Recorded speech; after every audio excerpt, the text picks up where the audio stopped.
சும்மா நான் ஒரு சின்ன ஒரு வீடியோ டே நைட்டு சென்ஸ் பண்ணுற சென்சாரு எரிஞ்சிரு ஷூ அப்படியே எடுத்து காப்பி கட் ஆகி ஸோ ஹலோ காய்ஸ், நான் உங்கள் தேடை பேசுகிறேன். ஸோ இன்றைக்கி உள்ள கண்ணாடி இதை பற்றி பார்த்தீங்கன்னா, நம்ம சப்ஸ்கிரைபர்ஸ் வந்து நம்மக்கிட்ட ப்ரோ டியூக் 390க்கும் 250க்கும் உள்ள ஹெட்லைட்ஸில் என்னென்ன டிஃப்ரென்ஸ் இருக்குது அதை பற்றி சொல்லுங்கள் ப்ரோ அப்படின்னு கேட்டிருந்தாங்க. ஸோ இன்றைக்கி உள்ள வீடியோவில் நம்ம இன்றைக்கி அதை பற்றி தான் பார்க்க போகிறோம். ஸோ நம்ம போகிற வழியில் அப்படியே பேசிட்டு போவோம், ஓகேவா காய்ஸ்? இப்போ வந்து 390யோட ஹெட்லைட்டும் 200ஓட இல்லாட்டா 250யோட ஹெட்லைட் நம்ம எடுத்துக்கோங்க, ஓகேவா? இதில் 200ஓட ஹெட்லாம்ப் மட்டும் ஹாலோஜனில் வரும் இப்போ உள்ளதில். மற்றபடி இப்போ வரங்கிற 250லேயும் சேம் 390யோட ஹெட்லாம்பு கொடுக்குறாங்க. ஸோ இது வந்து காப்பி கேட் எதுலேருந்து வந்ததுன்னு பார்த்தீங்கன்னா, 390யோட ஹெட்லாம்பை தான் அப்படியே எடுத்து காப்பி கேட் ஆகி 250 யூஸ் பண்ணிகிட்டு இருக்காங்க. ப்ரோ ரெண்டு ஹெட்லாம்புக்குமே டிஃப்ரென்ஸ் உண்டான்னு கேட்டிங்கன்னா எதுவுமே கிடையாது. ஜஸ்ட்டு உங்களுக்கு சென்சார் சாக்கெட் மட்டும்தான் உங்களுக்கு மாறும், ஓகேவா? சென்சார் சாக்கெட்னா இப்போ வந்து இதில் 390 எடுத்தீங்கன்னா ஃபுல் சென்சார் வந்து நான் இதில் வரும், ஓகேவா? சென்சார்ஸ் எல்லாமே நான் இதில் வரும். இப்போ டே டைம், ஓகேவா? டே டைம்னால கீழே உள்ள பைலட் லேம்ப் ஆனோம், ஓகேவா? அதுதான் மேஜர் டிஃப்ரென்ஸு. இப்போ அதே இது நைட் டைம் பார்த்தீங்கன்னா மெயின் லேம்பு மேலே உள்ள 2 செட்டும் ஆன் ஆகிரும். இது எல்லாருக்கும் தெரிஞ்சது தான் 390ல். இதே இது 250 எடுத்திங்கன்னா இந்த சென்சார் வராது. இப்போ நம்ம சென்சார் சாக்கெட்னு சொன்னோம் பார்த்தீங்களா ஒரு வேர்டு. இந்த சென்சார் சாக்கெட் நான் என்னென்னு பார்த்தீங்கன்னா, பைக்கோட டோட்டல், அதாவது பைக்கோட டோட்டல் சென்சாரும் சாக்கெட் கொடுத்துருப்பாங்க. இப்போ வந்து நம்ம நார்மலாகிட்டு ஒரு பைக் எடுத்தாலோ, இப்போ உள்ள மாடல்ஸ்லாம் எடுத்தாலோ 200 எல்லாத்துலேயுமே பார்த்தீங்கன்னா ஹெட்லாம்புக்கு ஒரு சாக்கெட் கொடுத்துருப்பாங்க. அப்புறம் வந்து பைலட் லாம்புக்கு ஒரு சாக்கெட் கொடுத்துருப்பாங்க. அந்த சுவிட்ச் ஏற்றாப்பில் நம்ம கண்ட்ரோல் பண்ணிக்கலாம் அந்த சாக்கெட்டை. ஸோ அந்த சாக்கெட்டால் ஹெல்ப்பால் தான் நம்ம வந்து கண்ட்ரோல் பண்ணுறோம், ஓகேவா? இதே நீங்கள் 390ல் பார்த்தீங்கன்னா 390க்கு சென்சாருக்குன்னே தனி சாக்கெட் கொடுத்துருப்பாங்க. 390யோட டோட்டல் சென்சாரும் இந்த டிஎஃப்டி டிஸ்பிளேயில் உங்களுக்கு வந்து கனெக்ட் ஆகி வச்சுருக்கோம் சாக்கெட் மூலமாட்டு. ஸோ அதனால தான் நம்மளுக்கு ஈஸியாகிட்டு ரீட் பண்ண முடியும். டே நைட்டு சென்ஸ் பண்ணுற சென்சாரு 250ல் வராது. அவ்வளோதான் டிஃப்ரென்ஸு. நான் இதை உங்களுக்கு இன்னும் வந்து உங்களுக்கு ஆக்குரேட்டாக காரணம் வாங்கி வெயிட் பண்ணுங்க ஒரு இடத்துல ஒதுக்கிட்டு. நான் உங்களுக்கு சொன்னேன்ல வண்டி ஹெட்லாம்பு இது என்ன.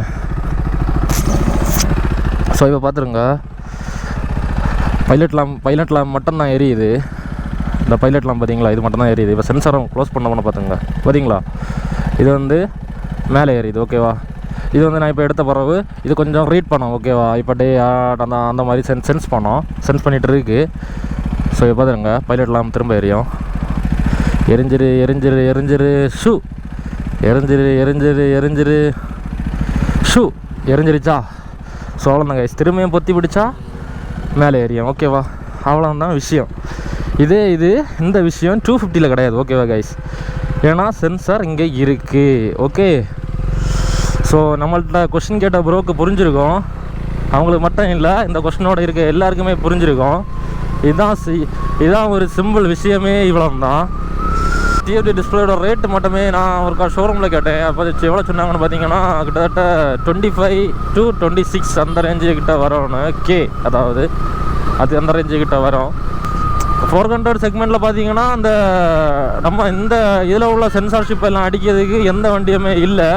அது கவாசாக்கியில் இருந்தாலும் சரி, பிஎம்டபிள்யூவில் இருந்தாலும் சரி. பிஎம்டபிள்யூவில் கொடுக்குறாங்க, ஆனால் இந்த அளவுக்கு ஆப்ஷன் இல்லைன்னு நான் கேள்விப்பட்டேன். அவ்வளோதான். இதுக்கப்புறம் ரைட் ரிவ்யூ ஷூட் பண்ணணும், அப்படி கொஞ்சம் நிறைய வேலைகள் இருக்குது. இதுக்கு இடையில் போலீஸ் வேறு நிற்கார்கள். ஏதாவது நம்மளை பிடிச்சிட்டா நம்ம போவோம். லைசன்ஸ் எல்லாம் கையில் தான் இருக்குது, அதனால் பிரச்சனை ஒன்றும் கிடையாது. என்ன ஃபங்க்ஷன் தெரியல காய்ஸ்.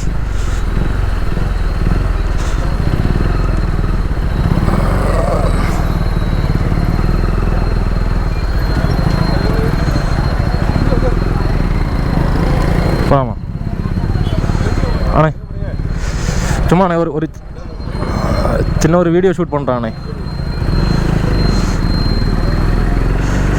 ஓகே கைஸ், போலீஸ்கிட்ட பேசுகிறாச்சு. நம்ம வீடியோ ஷூட் பண்ணால் கிளம்பும், ஓகேவா? நம்மளை எல்லாம் பார்த்தாலே பிடிக்கக்குள்ளது தான். பேக்கில் நம்பர் பிளேட் வேறு டவுன் பண்ணி வச்சுருக்கேன், போகணும்னு சொல்லிட்டாங்க. பேக்கில் ஒருத்தர் வந்து தட்டிட்டாங்க. தலைவர்னா போகிறாரு. நம்ம தமிழ்நாடு போலீஸுக்கு ஒரு ஹேட்ஸ் ஆஃப் எதாக இருந்தாலும். இப்போ கேரளாக்குள்ள போனால் அவன் போலீஸ் என்ன சொல்கிறாங்கன்னு உங்களே தெரியும். கேமரா எல்லாம் பேன் ஸ்டேஜில் இருக்குது. பேன் ஸ்டேஜில் உங்களுக்கு வந்து கரெக்டாக பேன் பண்ணிட்டாங்க. அதுதான் உண்மை. சென்சார்லாம் ரொம்ப பியூராட்டு பக்காவாட்டு தெளிவாக கரெக்டாக கொடுத்துருப்பாங்க கைஸ். இப்போ ஒரு இதுலேயே கொடுத்துருக்க எல்லா ஆப்ஷனுமே ரொம்ப அவுட் ஆஃப் த டாப் தான். சூப்பராக இருக்கும். பின்ன இதில் வந்து என்னென்னா நம்மளுக்கு வந்து புல்லிங் பவர்லாம் நல்லா இருக்கிறனால ஒரு ட்ராக்ஷன் கண்ட்ரோல்லாம் புல்லிங் பவர்லாம் நிறைய இருக்கிறனால எனக்கு ஒரு என்ன விருப்பம்னா நம்மளுக்கு வீலி கண்ட்ரோல் அந்த மாதிரிலாம் கொடுத்துட்டாங்கன்னா சூப்பராக இருந்திருக்கும். எங்கே கொடுப்பாங்க நீ அது கொடுத்தா கண்டிப்பாக வண்டி 5 lakhs அபோவ் தான் போகும் கண்டிப்பாட்டு. அதெல்லாம் கொடுத்துருந்தா நல்லா இருக்கும் கைஸ். வருங்காலத்தில் எடுத்தால் ஏதாவது ஒரு பைக்கை கண்டிப்பாக நம்ம எடுப்போங்க சரியா கைஸ். போட்டு கொஞ்சம் நாட்கள் போட்டு ஏதாச்சும் பண்ணும். ஓகே கைஸ், இந்த வீடியோ உங்களுக்கு பிடிச்சிருக்குன்னு நினைக்கிறேன்.